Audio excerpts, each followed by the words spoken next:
สบายดีมาพบกับข้าพเจ้าสุขสาครที่ปรึกษาการขายประกันภัยวันนี้เรามาอยู่ EP ที่08กันแล้ววันนี้ข้าพเจ้าก็จะมาเว้าถึงเรื่องหนึ่งที่สำคัญสำหรับของประกันภัยเลยสำหรับผู้ที่ซื้อประกันภัยนั่นก็คือ Deductible หรือว่าส่วนร่วมซ่อมแปลงนั่นเองคำว่า Deductible หรือส่วนร่วมซ่อมแปลงหมายถึงหยังก็หมายถึงว่าเมื่อรถเกิดมีการ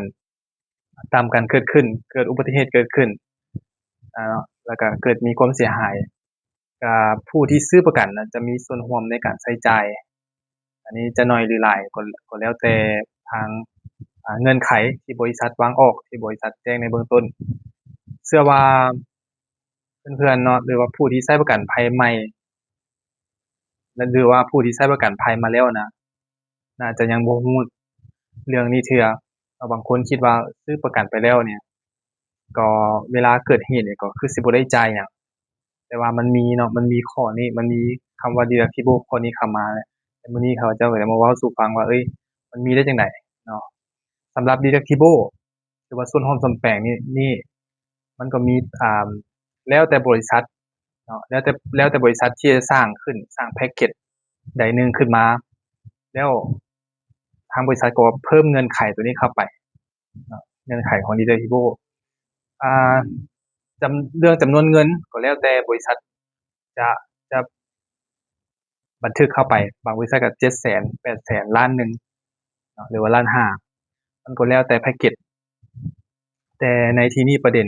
ก็คือว่าอยากให้เพื่อนๆผู้ที่ใช้ประกันภัยใหม่หรือว่าผู้ที่ใช้ประกันภัยอยู่แล้วเนาะรู้ถึงข้อนี้นั่นเองแล้วก็ยังมีนอกจากจำนวนเงินที่ข้าพเจ้าเว้ามาเนาะก็ยังมี deductible ที่เป็นเปอร์เซ็นต์นั่นหมายความว่าลูกค้าผู้ที่ซื้อประกันนะจะได้เสียส่วนร่วมเป็นเปอร์เซ็นต์เมื่อกี้เฮาเว้าเป็นจำนวนเงินมาเนาะ700,000 800,000ล้านหนึ่งบ่ล้านห้าบ่อันนี้เมื่อเกิดอุบัติเหตุเกิดขึ้นเนาะก็จะได้เสียตามจำนวนเงินที่แพ็กเกจนั้นบันทึกไว้ในเงื่อนไขนั่นเองบัดนี้มาเว้าถึงเรื่องเปอร์เซ็นต์สำหรับเปอร์เซ็นต์ที่เฮาจะเสียเป็นเปอร์เซ็นต์ก็หมายความว่ามันเป็นกรณีที่ว่าเฮาซื้อประกันภัยต่ำกว่าทุนนั่นเองเนาะต่ำกว่าทุนแบบใดกรณีซื้อเต็มทุนหมายความว่ายกตัวอย่างรถมีมูลค่า 50,000 เหรียญจังซี่เวลาเฮาซื้อเต็มทุนนี่เฮาซื้อแบบบ่มี deductible เนาะแบบบ่มีส่วนร่วมเขาจะคูณเรท 3.5% เนาะแล้วก็เอามาหักให้ส่วนลดเนาะรถใหม่จะอยู่ที่40ส่วนหลาย40%ยกตัวอย่างเมื่อกี้ 50,000 บ่ 50,000 คูณ 3.5% แล้วก็มาลบให้40เนาะก็จะเป็นมูลค่าที่ลูกค้าต้องจ่ายนะอันนี้มันซื้อเต็มทุนกรณีซื้อเต็มทุนแบบนี้จะ no deductible หมายความว่าเวลาเกิดอุบัติเหตุเกิดการซ่อมแปลงเกิดเคลมเกิดขึ้นเนี่ยลูกค้าจะบ่ได้เสียส่วนร่วมแต่ถ้าว่าลูกค้าอยากซื้อถูกความหมายเนาะ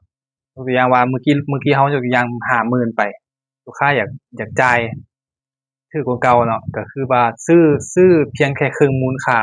นั่นหมายความว่าเอา 50,000 น่ะมาหารให้2จะถูกอยู่ 25,000 เหรียญเนาะแล้วก็มาคูณให้ 3.5 ลบให้ส่วนลด 40% คือเก่าเมื่อเวลาเกิดอุบัติเหตุขึ้นมาเนาะลูกค้าก็จะได้เสียส่วนร่วมในส่วนนี้อันนั้นก็เป็นเงื่อนไขที่บริษัทวางออกแต่ลูกค้าบางคนก็บ่เข้าใจเนาะมันมีเคสตัวอย่างมาแล้วที่ว่าลูกค้าซื้อต่ำกว่าทุนหมายความว่ามูลค่ารถยกตัวอย่าง 80,000 90,000 หรือว่าแสนเหรียญเนาะลูกค้าซื้อแต่ 30% ย้อนว่าอยากได้ค่าเบี้ยถูกนี่เวลาเกิดเคลมขึ้นมาเกิดการต่ำขึ้นมาเกิดอุบัติเหตุขึ้นมาลูกค้าจะเสียส่วนที่ว่าซื้อบ่เบิดนั้นไปถึง 70% นั่นเองเนาะความหมายว่าลูกค้าซื้อเอาความคุ้มครองแต่ 30% นั่นหมายความว่า 70% ลูกค้าต้องได้จ่ายเองอันนี้ก็เฮ็ดให้แบบลูกค้าบางคนก็เวลาล้มกันเนาะกับเซลล์กับแบบนึงเวลาเกิดเคลมมาแล้วเอ้าเป็นหยังซื้อเสียเงินแล้วเป็นหยังต้องเกิดเคลมต้องได้มาเสียเงินอีกนะอันนี้ก็บ่แม่นว่าบริษัทบ่ได้แบบ จะจะมีแนวคิดแบบว่าเอาเปรียบลูกค้าเนาะหมายถึงเงื่อนไขเราตั้งไว้แต่เบื้องต้นถ้าว่าลูกค้าซื้อเต็มทุนสมมุติว่าบริษัทเนาะก็จะจ่ายเราเต็มจะบ่ได้เรียกเก็บหยังกับเราอันนี้ก็เป็นข้อมูลหนึ่งเนาะสำหรับเรื่องของ deductible หรือว่าส่วนร่วมซ่อมแปลงนั่นเองเนาะสำหรับผู้ใดที่อยากได้ข้อมูลดีๆแบบนี้เพิ่มเติมก็สามารถติดต่อเข้ามาได้เนาะที่ช่องของข้าพเจ้าเนาะจะคอมเมนต์ก็ได้หรือว่าจะติดต่อเข้ามาที่เบอร์99332113เนาะทางเบอร์โทรก็ได้บนแอปก็ได้เนาะหรือว่าสิติดต่อเข้ามาทางเพจทาง Facebook ก็คือชื่อว่าโนวรังสีเนาะเป็นภาษาลาวสำหรับผู้ที่สนใจอยากซื้อหรือว่าอยากได้ข้อมูลประกันภัยก็ติดต่อเข้ามาได้สำหรับคลิปนี้ก็ขอบใจหลายลาไปก่อน